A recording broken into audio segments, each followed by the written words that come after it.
My customer owed $61,000 on a home that he lived in for about 10 years. The home increased in value and was worth about 145. He had almost 40,000 in credit card debt plus a truck note of about 15,000.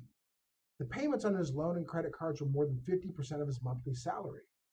The borrower, a man in his mid-30s, was unable to afford much in the way of groceries.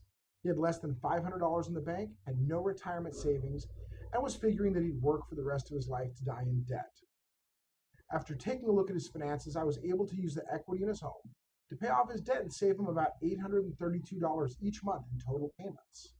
That worked out to almost $10,000 a year. I was worried, however, that once we did this, he would get into the same spending patterns that had brought him to this point before. I started a budget notebook challenge with him. Each day I had him write down what he was spending money on.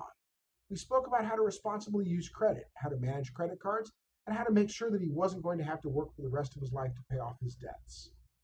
Additionally, I wanted to make certain that the money he saved wouldn't be wasted on pizza, video games, and other toys. I didn't want to see him running back to me in 5 years with lots of debt and no money. I introduced him to several financial planners who met with him, even though they knew he had nothing to start with. They worked with him to come up with a plan that would force him to save money without him having to do anything. Being that he'd lived on so little prior to the refinance, we gave him a sizable raise in his take-home income, $432 a month more, that would go for his spending money. Of the $832 a month savings that went into his checking account, we took another $400 and we parked it with a financial planner using direct deposit through his work.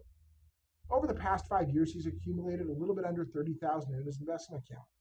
He also has a decent amount of savings in his personally managed account. If he stays on track, he'll hit his goal of having over $500,000 in savings, plus a 401k when he retires.